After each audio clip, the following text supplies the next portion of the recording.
Hello everyone, welcome to another Rick's Picks. Today I got something really cool in the mail and I really want to share it with you. So what it is it's the G.I. Joe classified box set of the Cobra Viper Officer and Troops. So this is a really cool piece. I'm really excited to take a look at it.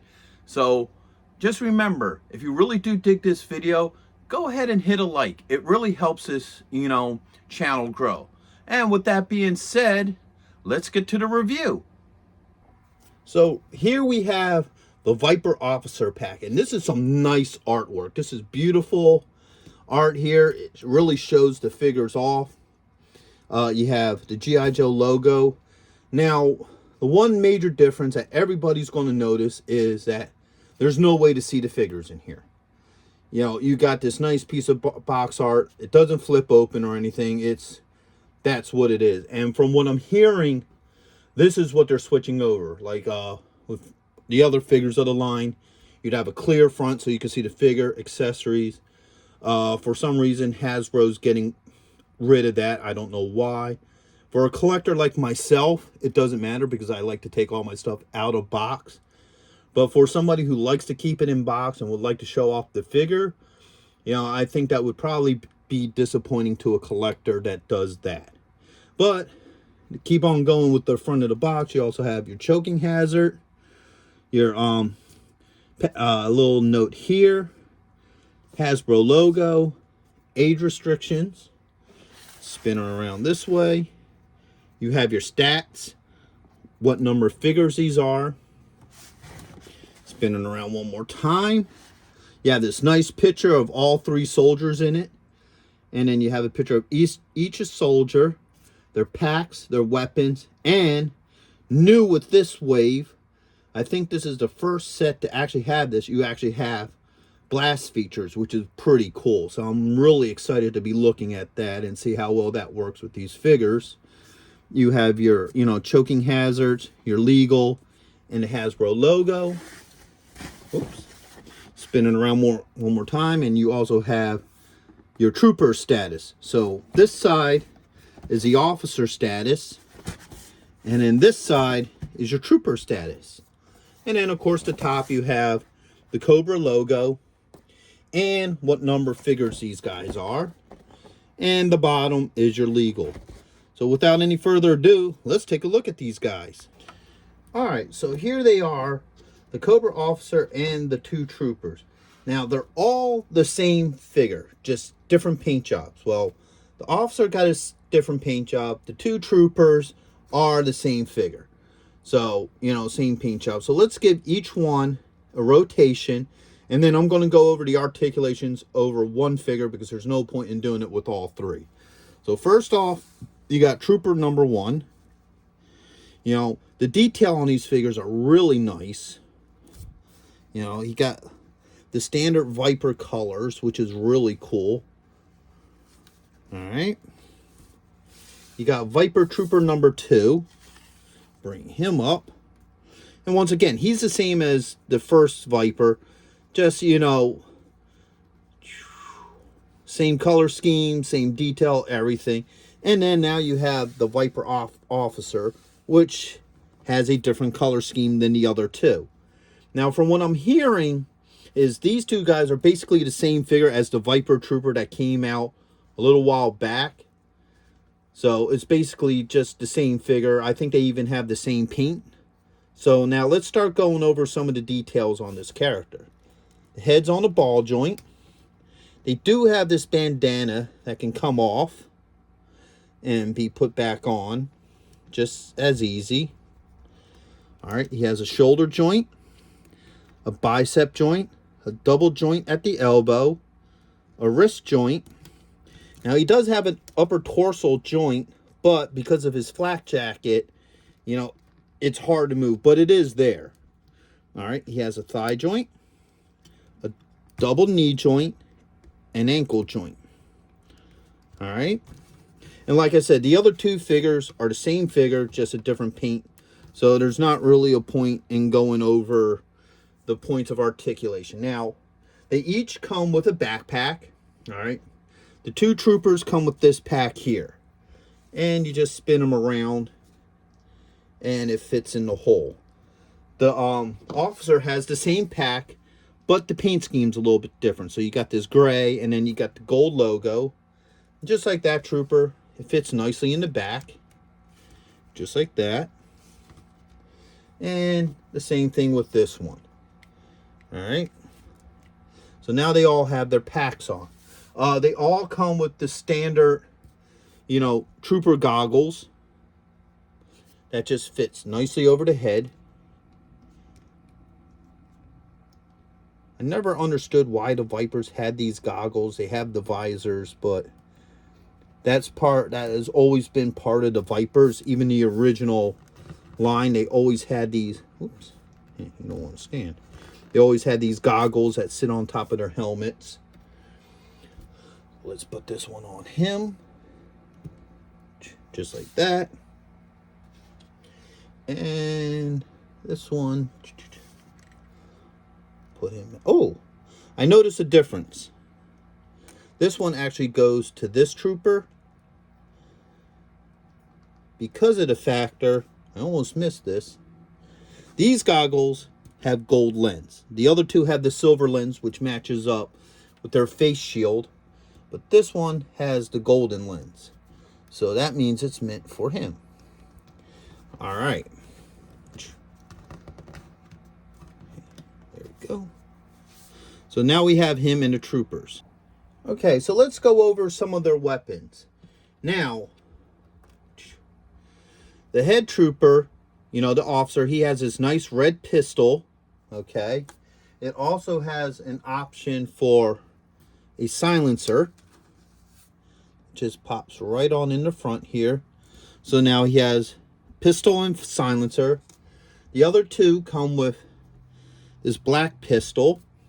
Put him here. And the same with the other one. You got that one there. Alright. They come with two standard assault rifles. So you got this one here. And this one as well. And then you got two variant assault rifles. So you have this one here, which is a larger, fully automatic. Alright. And then you have this one here as well. Now, as far as the firearms go, they're all interchangeable with whatever. The only one that's unique is this one that is for, you know, the officer. And let's take this guy first. Let's take his pistol. Let's see how well one of these pistols sits in the hand. Alright.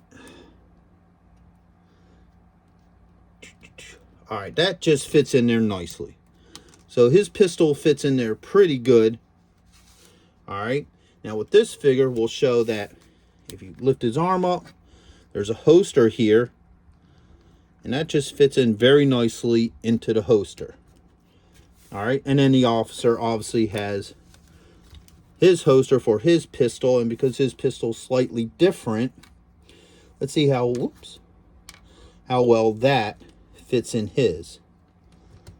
Alright, so as you see, his pistol fits well in there. And see how well it fits in his hand. Alright, so now his pistol fits nicely in that hand. Let's put the silencer back on. Now let's take a look at some of these rifles. Alright, this one's your generic rifle here. So I'm going to give it to this trooper here. Alright. Now, these figures do have pliable fingers. So what that means is you can actually work the fingers around the gun. See, like I did here. So now he has that rifle. Alright. We're going to give this one to you. Oops, hit the camera there. Let's see how well this fits in his hand. And the reason I'm doing it for each individual figure instead of trying a gun on everybody is they all have the same hands. So if it's going to fit in his hand, it's going to fit in his hand. And in this guy, I will give the other rifle to. So let's see how well this fits in the hand. All right.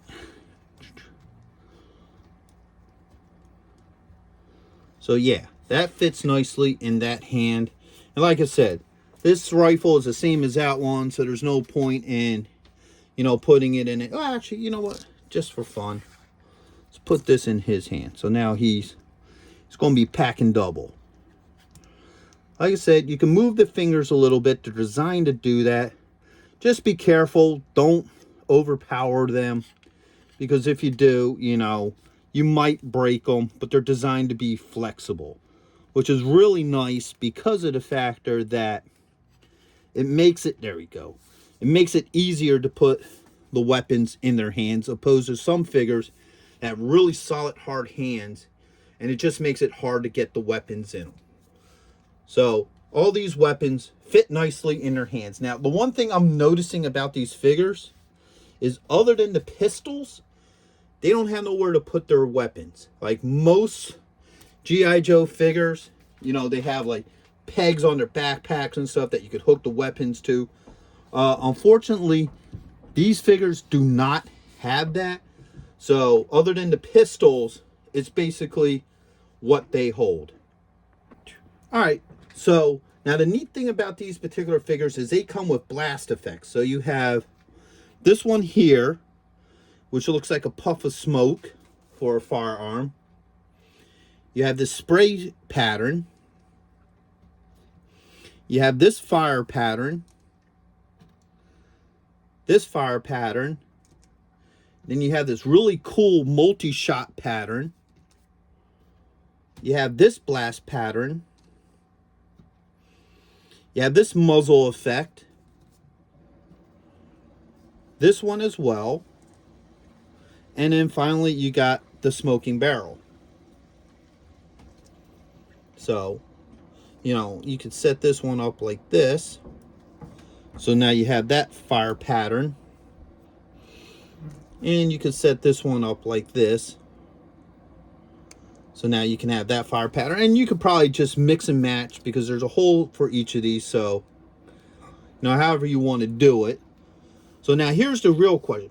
How well do these fire patterns fit in the guns? Okay, for starters, the two Trooper pistols do not have a fire pattern. All right, they do not have a hole. Like here, let me bring this one forward. If you look at this guy's pistol, there is no hole to put a fire pattern on it.